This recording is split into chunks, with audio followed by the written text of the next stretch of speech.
I want to get to our guests in just a moment, but I do need to set up why our guests are here. We have a great crowd tonight, one of the bigger crowds we've had in the past couple of weeks, and I wanted you to hear, one, you all are very kind and you're very patient when it comes to listening and hearing teaching from me or from whoever's teaching.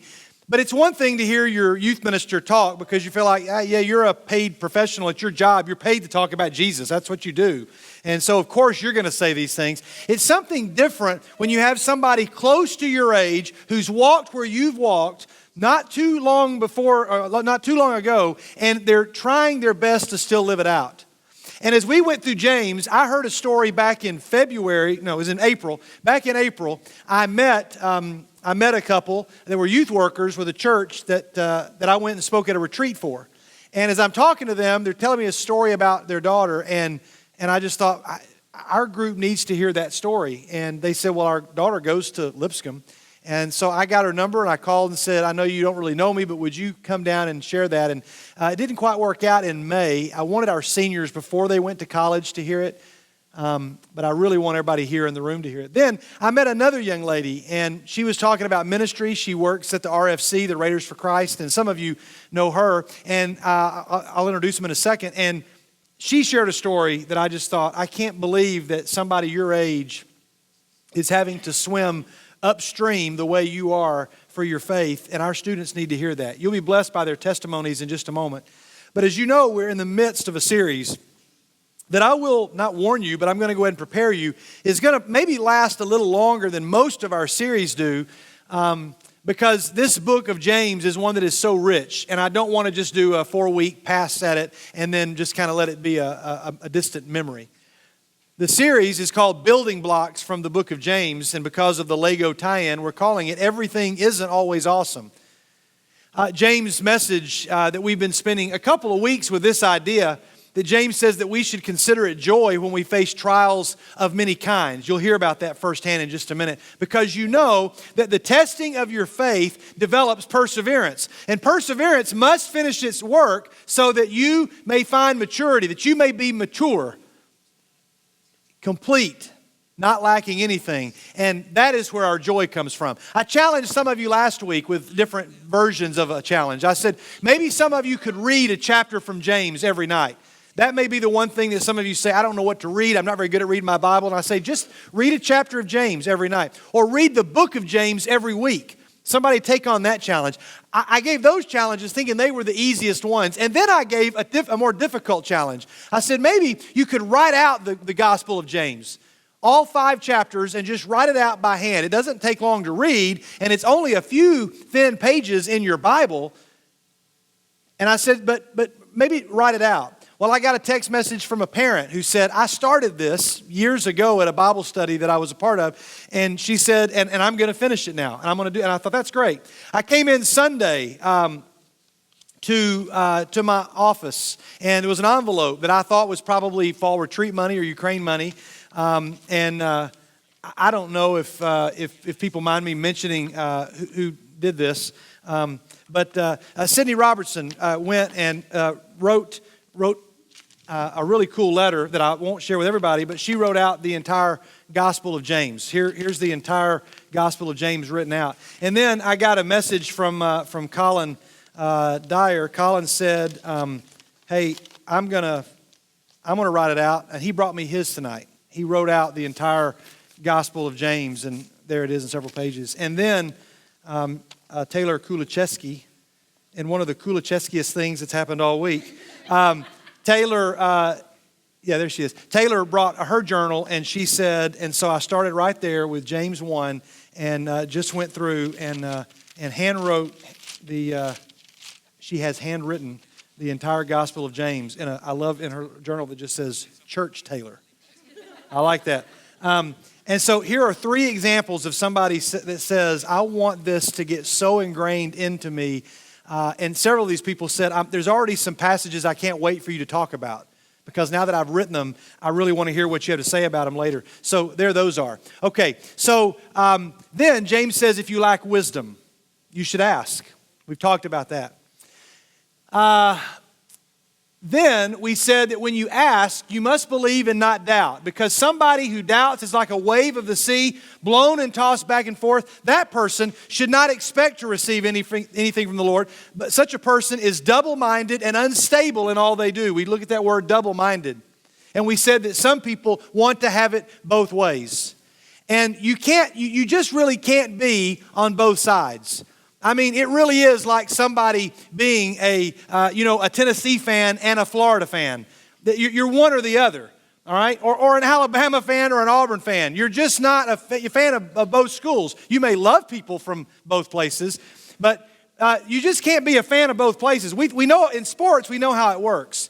Let's bring it a little closer to home. Maybe not all of you are in relationships yet, and I'm not encouraging them or advocating them, but the fact is that some of you are, you have a special guy or a special girl. And some of you might know the feeling of, and I don't mean to, pick at a scab or hurt anybody's feelings, but all of us know the feeling of dating somebody and then finding out that that person is also dating somebody else. Or imagine this, a person says, I want to say that I'm dating you, and would you be my boyfriend or girlfriend? You're like, oh, that is so exciting. We're going to exchange letters, and she's going to write me little letters on pieces of notebook paper and fold it in such a way that no human being can open it. And if they do open it, then, you girls are amazing at that. I'm just glad the letters of the Bible weren't delivered that way, where James folded it up and you had to do things with your hands to open the letter up. But imagine, I can tell I've struck a chord because now everybody is whispering. I know when I've talked about something that's related to teens, everybody feels like, oh yeah, I've got to talk about that instantly right now. I can't stop. Imagine being in a relationship and somebody says, but I want to be your boyfriend or I want to be your girlfriend, but here's my rules. I can't speak to you at school. I can't text you. I'm not going to call you. Actually, I kind of like these rules for dating. I'm going to write these down so remember. But somebody says, I can't wave to you. I'm not going to call you on my phone, and I'm not going to speak. I'm not going to speak to you. I don't ever want to be seen together. How far into that description did you stop and you would have raised your hand and said, wait a minute. I think we're confused as to what a relationship is. I don't exactly know what those rules are. Some of you understand the feeling of being in a relationship and all of a sudden one partner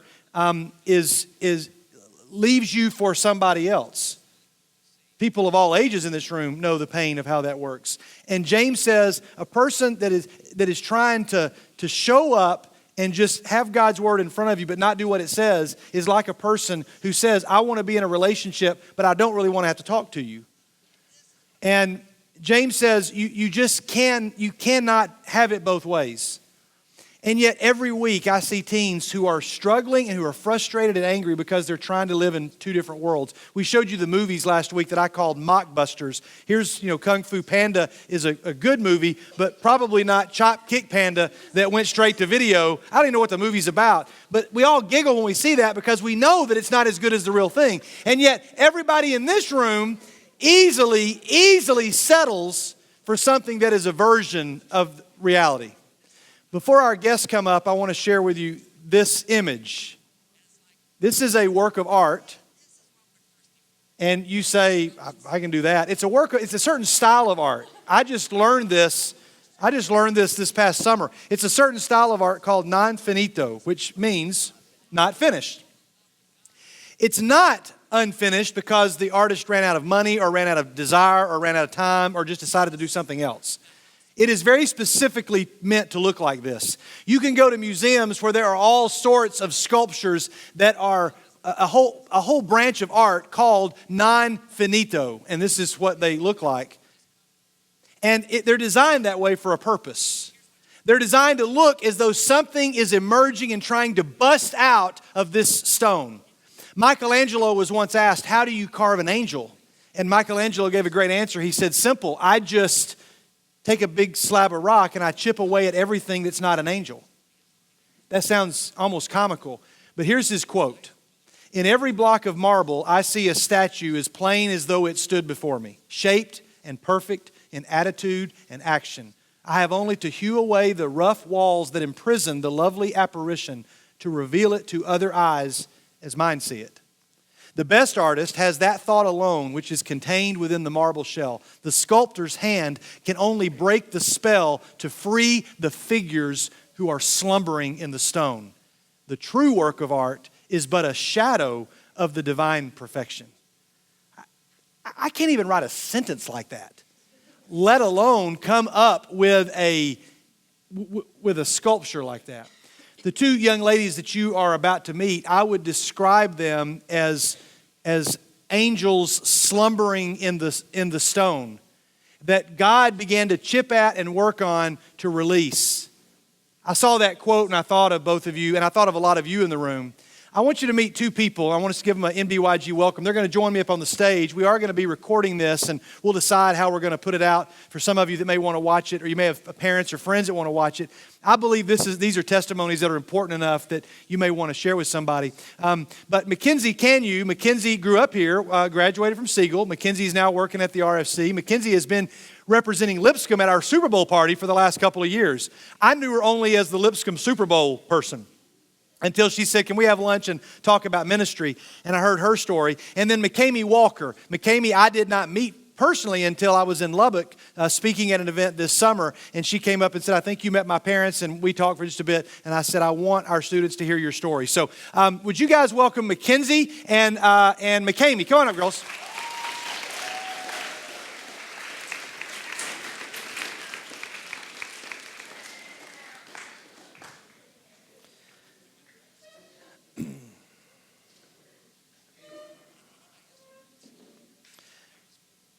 Mackenzie, if you'll sit here first, and McCamey, I'm going to let you all swap when it comes time for us to change gears for a second. But first I want to welcome you all here. You are a graduate of Lipscomb as of May. Yep. Is that right? Go Lipscomb, all right, very good. And you are a sophomore at Lipscomb right now, okay? All right, very good. So here is... I gave them a phone call yesterday or talked to them this week and said, this is what we've been doing. We've been talking about James, and we haven't rehearsed this. I know a little bit about what they're going to say or the questions that I want to ask them. But we're going to start with Mackenzie. Mackenzie, you are a high school student, and I'm going back in time here. You're a high school student in Murfreesboro at Siegel, correct? Yes. Okay, just hold the microphone up there. Yes. Very good. And you didn't really go to church. Mm-hmm. And so start from there. Somebody invited you? Yeah. Just tell us what happened, because I want our students to listen very carefully, because my guess is there's a 99% chance that somebody in this room right now, I don't know for a fact, but it's got to be true, it's where you were when you were in high school. Tell us that. All right.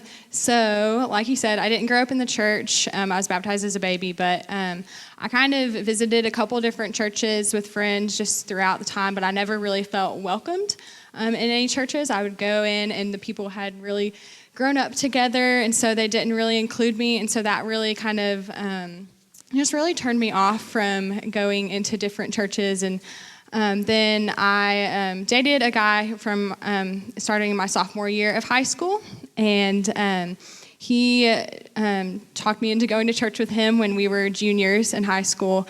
And so I went with him, and automatically it was just like this welcoming, awesome family feel. And so it was really just awesome from there. I really just felt led by the Spirit to just continue on going there.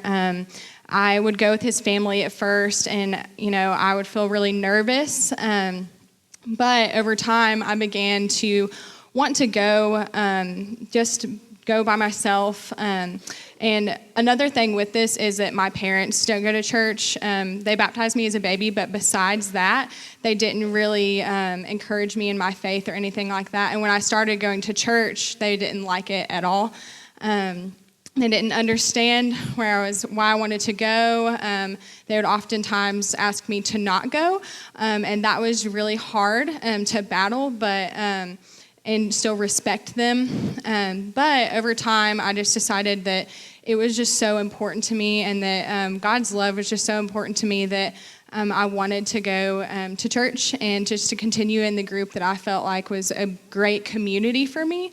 And that was just so important. And if another thing that was so important to me just throughout high school and growing in my faith, and is still important to me now, is just all of the people around me that are just they grew up in the church and their parents were just very supportive. So and they really just guided me in my faith. And if y'all have that, if your parents are just very supportive in your faith, I'm so excited for you in that. And I really encourage you, if you know somebody that is kind of has my situation where they didn't grow up in the church, or maybe their parents just aren't as supportive, like y'all should really just invite them over to your house, invite them to church, like take them under your wing. And it just makes such a huge difference. So I got baptized when I was a senior in high school, a little bit later than everybody else, but that's okay, because I was on fire for the Lord and I was so excited about that. And just kind of all throughout that, do you want me to keep going? Yeah. Okay. All throughout that, I really wanted to go to Lipscomb. I found Lipscomb when I was a junior as well. The guy that I was dating, his parents told me about Lipscomb. I owe them a lot. They were really awesome. But they told me about Lipscomb, and I toured, and I automatically fell in love with it. If any of y'all are looking at Lipscomb, you know it's real expensive, real expensive. But one thing that you can do to be able to go there and get more money towards it is to take the ACT and get a higher score. And so I want to pause you for 1 second, because this is my favorite part of this story, so I want to make sure they hear it. But you've gone so quickly through your high school. You're part of this youth. No, that's fine. You're part of this youth group, and you decide, I want to go to a Christian school. First of all, I just want to make sure everybody hears this. Here's somebody who says, I want to go to church. The parents are saying, we don't want you to go. Don't go. Why are you going?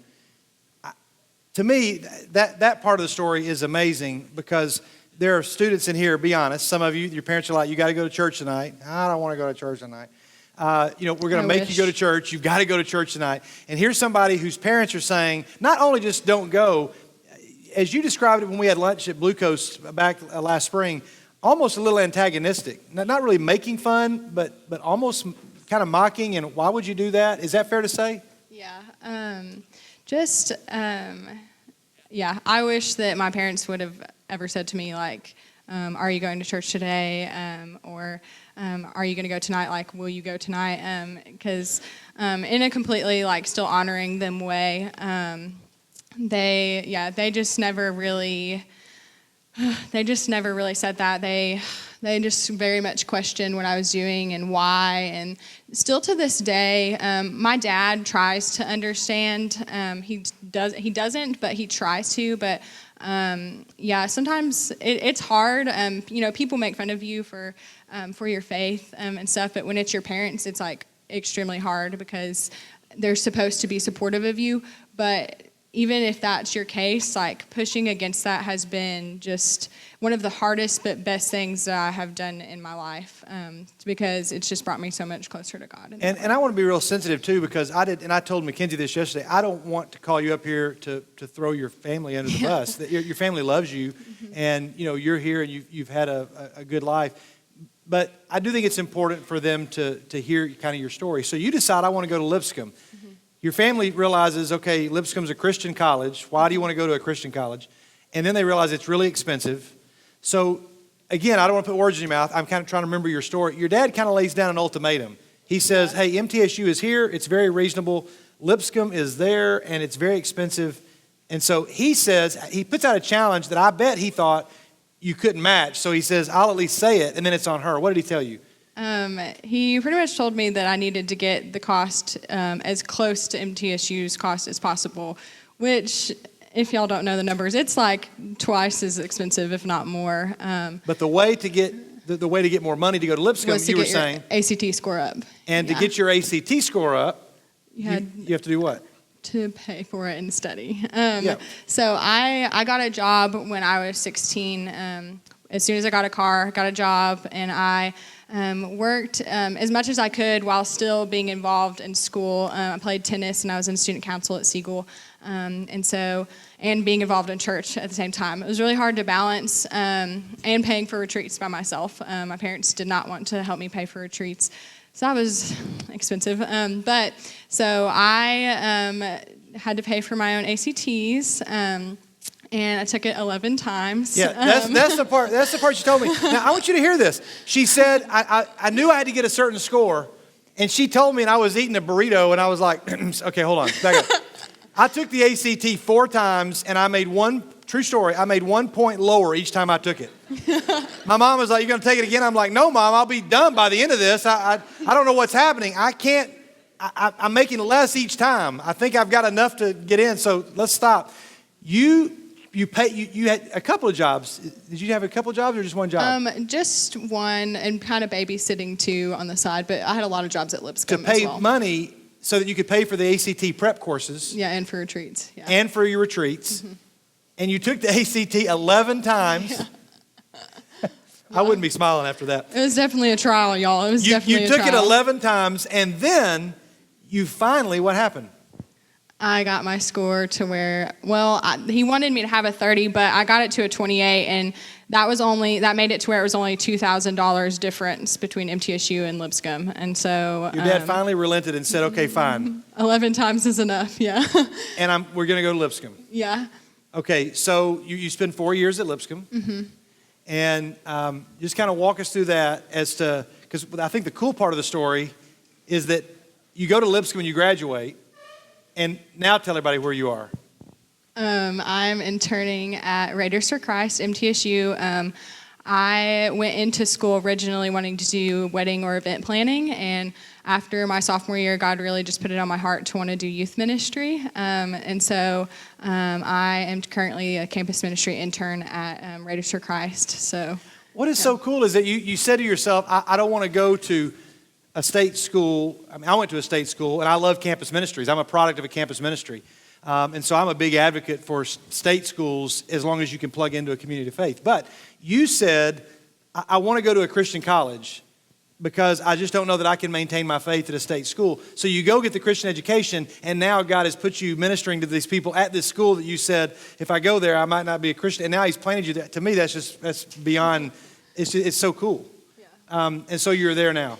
Now, before we go to McCamey's story, I want you to do a couple things. One, based on what we talked about with James, and I don't know if you kind of looked through James chapter 1, what does James say that you can say, this is what Mackenzie has lived through, and yes, James is right. James knows what he's talking about. I've lived it.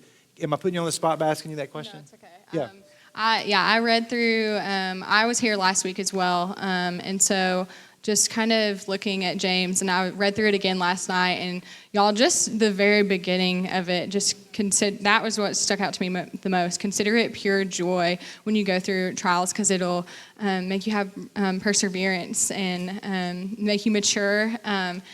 Y'all, I cannot tell you enough how much and how hard it was to go through the trials that I went through. Romans 8:28 is my favorite verse, and it's just talking about God working for the good in your situation, and just knowing that no matter how hard it was, whenever I was going through all of that, that He was working for the good.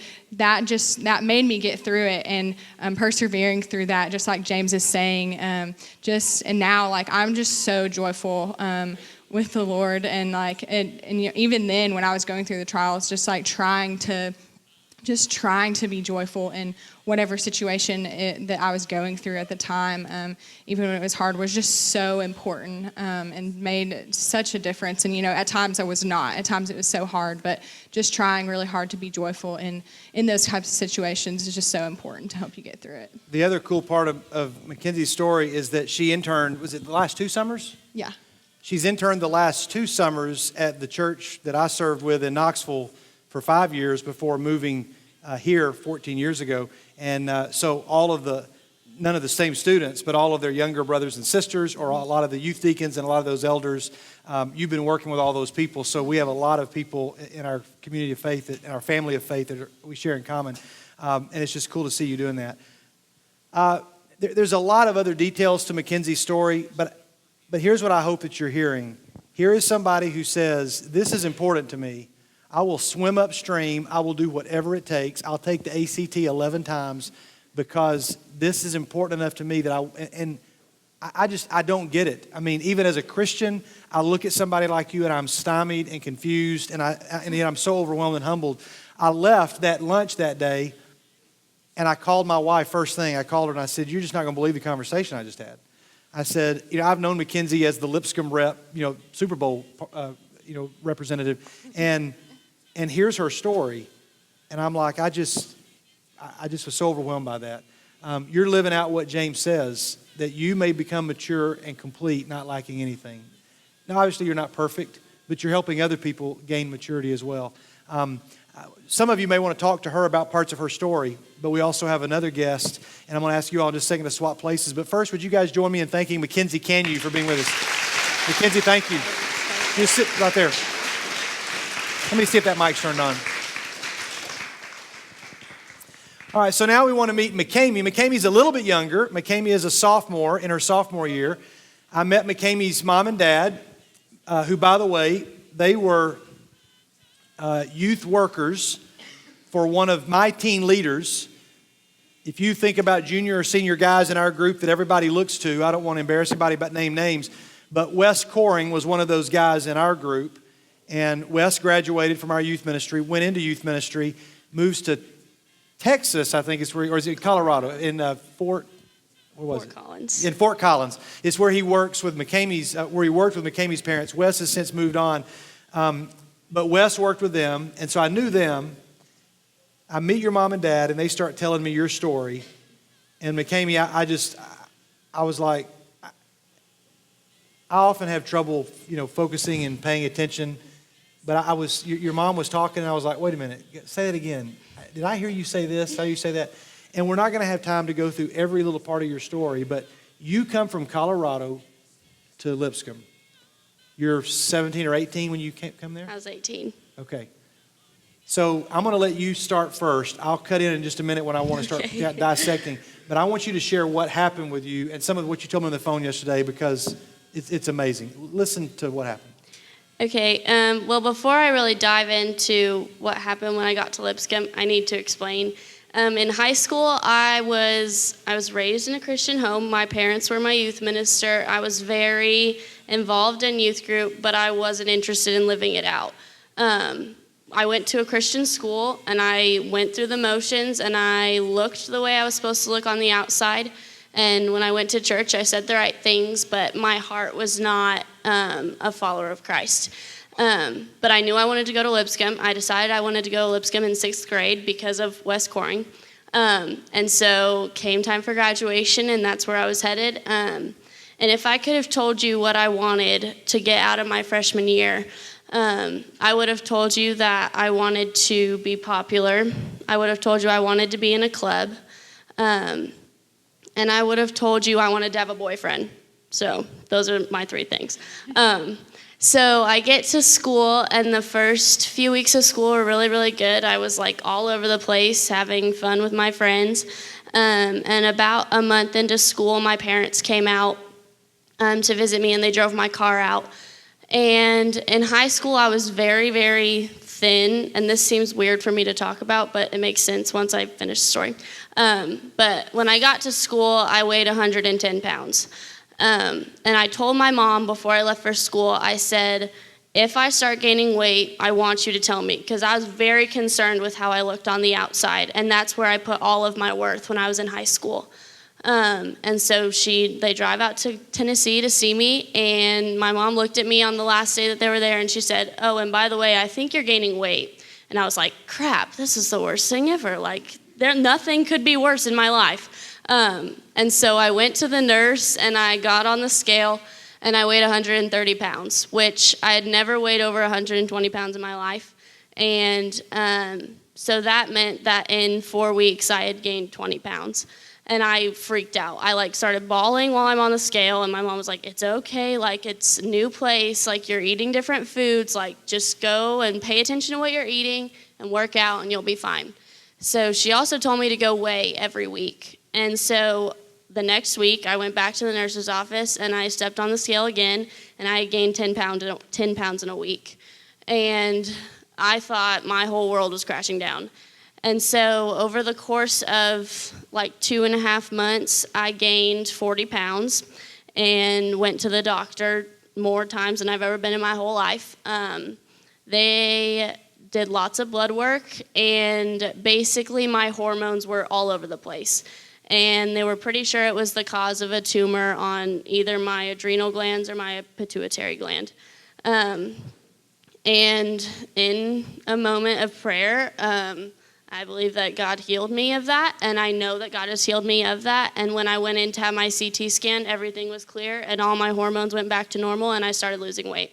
So I can't tell you exactly what it was because we don't know. We just know that God healed me of it, and it's all good. So Time out for 1 second, because this, I know your mom, and this wasn't just a case of your mom saying, hey, my daughter needs to look a certain way, and you're not looking good enough. You need to. She sensed something was wrong, that something was not right. It wasn't just, hey, you're not looking like you got to straighten up. I don't want people to get that impression of your mom, because I met your mom, and your mom and dad are just godly people. But they noticed that something wasn't right. And now there's more to the story. This all makes sense when you tell more. So keep going a little bit with your story. Yeah. Also, during that time, I didn't feel good. So, it wasn't just the weight. I didn't feel good. I was tired all the time. And so there was more than just the gaining weight. But that was, the big thing that happened. So that happened, and I felt really good. And throughout that whole time, God was really drawing me near to him. And in that moment when I realized that my whole body was changing and that the way I looked on the outside wasn't how I wanted to look, I knew that God was telling me I had a choice, and that I had a choice to forget about God and say that he was ruining my life and I didn't want anything to do with him, or I could have the choice to say how I look on the outside doesn't matter, and my worth comes completely from you, and my worth comes from you telling me that I'm beautiful and I'm fearfully and wonderfully made. And that was a really hard choice to make because I had always gotten all my approval from the outside. But when I made that choice, it made everything seem so much easier. And it, even on my hard days when I just couldn't see anything good about myself, I would just pray God, just show me who I am in your eyes. And he would. And I would feel so much peace about that, even in the midst of something really hard. So fast forward, I get back to school second semester, and I was really excited because I had lost all this weight, and I felt really good about where I was at, and it was time to rush. So Lipscomb doesn't have sororities and fraternities, but we have social clubs, and they're pretty much the same thing. And all my friends were like, we're going to do this one club, and you're going to do it with us. And I was like, okay, I can do this. This is going to be fun. So rushing basically takes 2 weeks, and at the end of the 2 weeks, my 3 best friends at Lipscomb got into the club, and I did not. And in that moment, I think I actually went back to my room when we found out, and I started crying, and I actually got really frustrated with God. And I was like, this is the worst thing that could happen now, because first semester, you took me on this trial, and you took me through this, and I came out on the other side, and I was good. And I just want one thing to go right in my life. I just want one good thing to come out of freshman year. And I wanted this so bad, and you didn't let me have it. And so I found myself in this new place of a new hole that I was in. And I was like, okay, God, what are you going to do with this? How are you going to make this for the good? Because I trusted that he would, because I'd seen him do it before. But I just didn't see how good could come out of that. And so it was in that I realized that God was telling me, first semester, I taught you that your worth comes from me externally. And now I'm going to teach you that it doesn't matter who on this earth loves you. And it doesn't matter if everyone at Lipscomb loves you or nobody loves you. All that should matter in your life is that I love you. And in that, I just found myself resting in a lot of peace again of, even though all my friends were getting to do all these fun things with their social club, and even though they were all getting to do it together and I wasn't, it didn't matter because God's love for me was better than any love that I could receive from people on this earth. So that was really shortened version. But Yeah, so, your mom is, as she's telling this story, is very emotional because she's in Colorado the whole time. Yep. And here's her daughter, feels like her life is kind of falling apart on the other side of the world, it felt like, other side of the United States. And she, she's telling me this story, and she says, I'm watching and hearing as McCamey was going through all of these physical issues in the first semester. As I'm remembering your mom saying it, she said a lot of her friends, she was beginning to lose some of her friends that were like, okay, you no longer look like us, you no longer belong to our group, and her mom says, I don't know if that was connected to her, not getting in this club. And she's like, everything that McCamey was wanting and working for. So your mom says, I'm having trouble figuring out what all this makes sense. And it's my daughter that's eventually telling me, Mom, God is telling me that my worth is not found in how I look. And that was becoming an idol. The language you used with me on the phone yesterday, and correct me if I'm putting words in your mouth, that you said God was saying, McCamey, if you're going to find your worth in how you look, I'm going to take that away from you and see what you trust in. Is that accurate? Yeah. And then I'm going to take if you find your worth in how popular you are, I'm going to take that away from you, and I'm going to see. We've talked about trials and tests. Mackenzie used the word, when we talked before, she used the word trials. All of these trials, I'm having to swim upstream with my parents fighting against me to go to a Christian college. She used the word trials. You used the word test because you legitimately felt like that this wasn't just a coincidence.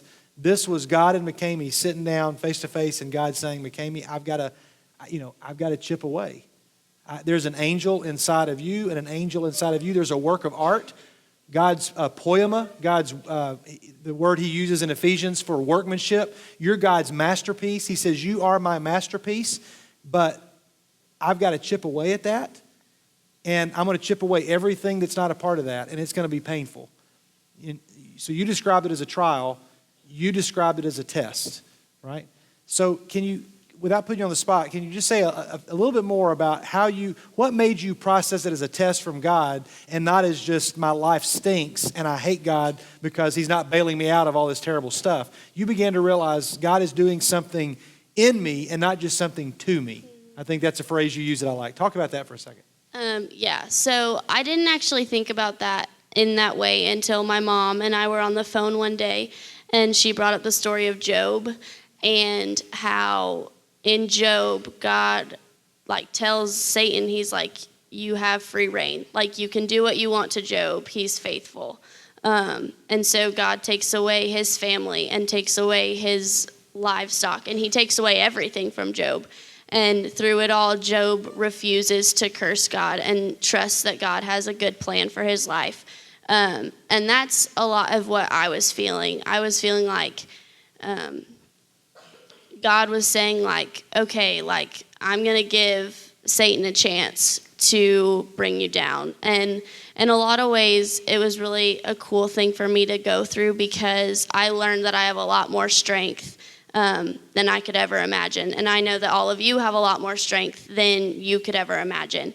And it was through those things being taken away that I realized that God was really starting to work something and starting to mature me in my faith and starting to really create me into who he wanted me to be. And I wouldn't have gotten there if there hadn't been things taken away. I wouldn't have gotten there if I had stayed the way that I looked on the outside. And if I had gotten into the club and gotten everything that I wanted, then I would have just continued to coast through life and continued to be comfortable in my life. And it was him taking things away and making me uncomfortable that made me realize that I really, really do need God in my life. And I really do need a Savior. And yeah, that. McCamey, there was a part of your story that your mom shared, and she said that, and I want to be very sensitive how I talk about this because I don't want to throw any people under the bus. I know the club system can be a great way for people to connect. I know there's some good things about it. And so, again, I don't want anybody to hear me. I wasn't a part of a Christian campus. I went to a state school. I wasn't a part of a fraternity because of just really horrible things that I saw go on there. I'm not comparing fraternities or sororities to the clubs, although I know there are some similarities. So I'm qualifying this because I know we also have people in this room that are a part of, even in high school, the high school level, there are sororities and clubs for girls and also some things, for guys. And so while I think it's possible for people to be a part of those things and do great things, your mom described that you wondered why I didn't get into this club. And maybe we can talk about this in ways where we're not necessarily giving specifics. But that one of your friends, if I remember correctly, one of your friends went through something in the club experience that really, really alienated her. And we're like, how could these girls say this? And then we go on an outing and this happens. And then they do this to us and then want to pray and worship with us. They're like, it makes no sense. And this person is this way on this day and this way on this day. And it really began to mess with them. Am I remembering that right? And she comes to you and says, I want to get out of this. I don't want to be a part of it. And you felt like God was protecting you maybe from that. I don't want to put words in your mouth, so I want to hear you kind of talk about it. Because I'm just remembering your mom describing that was a part of this. Yeah. One of my friends, so my 3 best friends got into the club. One is very involved, loves it 100% in. One of them has a really great Greek family that has totally poured into her and really made it a really awesome experience. And then I have one friend who still just is not clicking with it. And they go on this thing called sisterhood, and it's basically just a retreat. And so they were on this sisterhood, and she called me in tears and said, I need you to come pick me up. So I went and picked her up, and in a lot of ways after that, I realized that there were a lot of things, number one, within myself. I wouldn't say that I was in a place where I could have joined a club and not just bought into all the things that they were doing and not just been like, this is the coolest thing ever, like I'm in a club. I know that I would have bought into that hardcore and really wanted to be who I was back where I was in January. And I know that there are a lot of things about clubs that I don't agree with personally, but if I had been inside of it and been experiencing it myself, I would have just gone with it and loved it, and in turn done that to other people when they were in the club. And I know that's not how I would want to be. And I know after going through it and watching my friends do it, that I don't want to be someone that is so sold into anything on this earth that I forget where my true home lies, and that I forget that this life is not the end of it, and me being in a social club is not the end of it. But it's where I find my worth in heaven that is the end of it. And I know that is something that I would have forgotten had I gotten into the club back then. Now, I want to be clear, too, to say that I didn't bring McCamey or Mackenzie here this has nothing to do with being a part of a club. I'm not talking about that. I'm not the biggest fan, but the point is being shaped like Christ. God was trying to shape you, and he was trying to shape you, and he was trying to mold you, as we talked about a minute ago. I'm sure there are people that can be molded in a sports team where they're surrounded by people that are God places people there. And it may be that God has placed some of you on a football team, or he's placed you on a cheer squad, or he's placed you in a sorority, or he's placed you in a workplace. It may very well be that God has placed you there for such a time as this. That may be the case. But more times than not, when we're surrounded by people who are not about being shaped into the image of Jesus, we just forget that we're supposed to look like that, and we become angels slumbering in stone. And we're just lumps of rock that look like that unfinished work of art. And so we're going to have to wrap up in the next few minutes. I want to give each of you a chance to say a last word. And here's what I want you to give a challenge. I have no idea what you're going to say. I've not even prepared you really for this. But there's a student out here who is either finding their worth in the way they look or in their friends, or there's a student here who's fighting against their family, or they just don't get support from their family. They're not fighting against them. Their family just doesn't encourage them. Some of my biggest heroes are in this room of people that get here every Wednesday night because they just want to be here. Also, a cool story, some of my heroes are people that do very simple things, like really simple things. I don't want to put Haley on the spot, but I want to tell this story and brag on Haley for a second. Back at the beginning of the summer, one of our first Wednesdays, Haley Jenke brings a girl up to me, and she says, "Hey, this is my friend." I said, "Oh, cool. How do y'all know each other?" She goes, "Well, actually, I just met her. She just walked in, and I just met her at the door." And I was like, "Okay, cool. That's a home run." And she meets this girl, and I don't think that she's here tonight. She may be, but she brought her up, and they're not the same grade. They don't know each other. They don't go to the same school.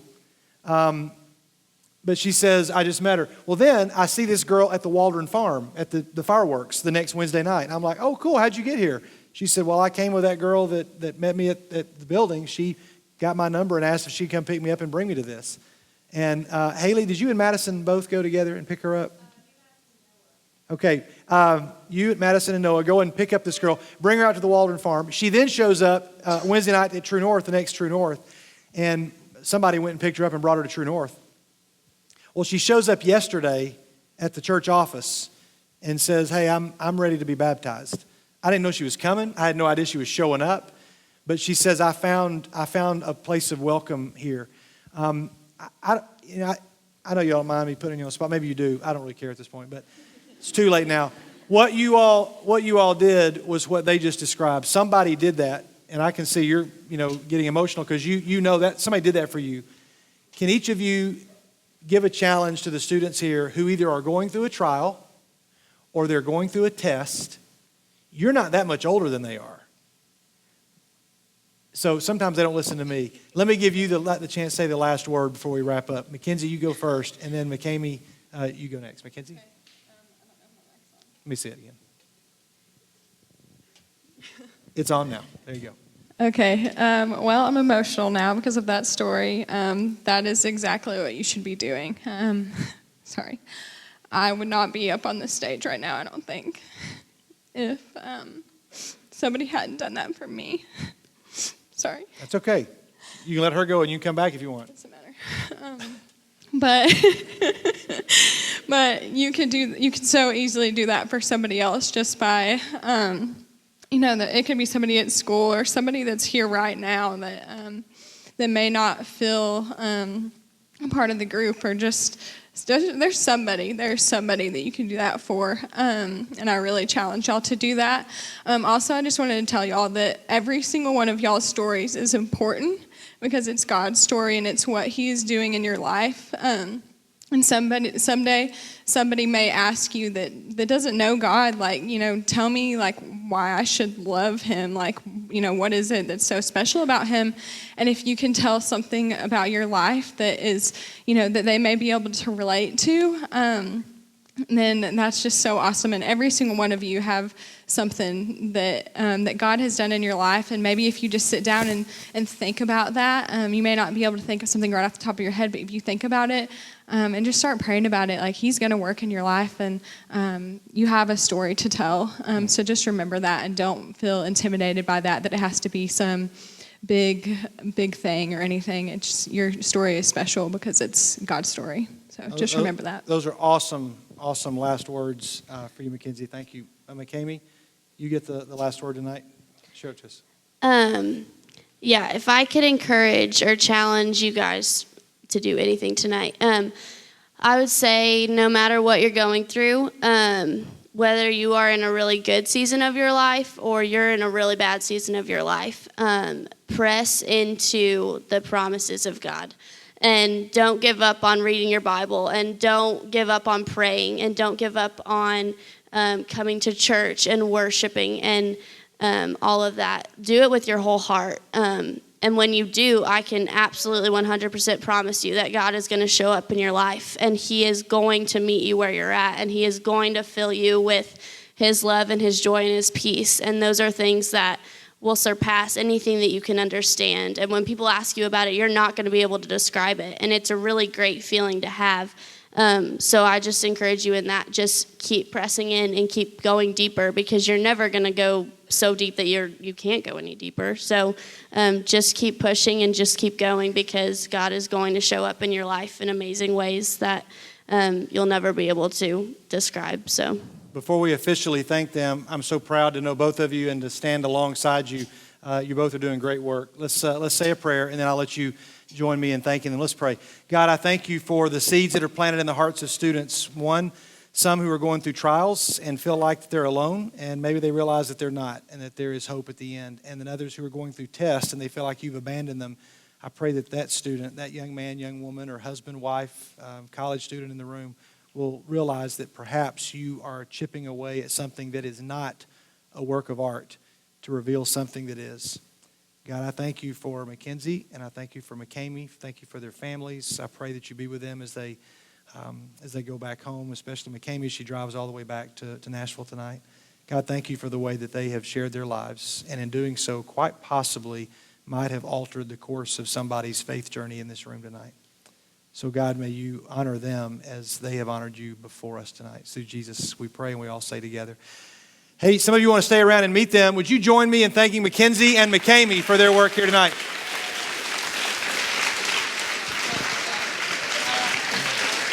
Thank you all. Hey, thanks for what you're doing. We'll see you guys on Sunday or whatever. Have a great week. Thank you very much. God bless you. Be good.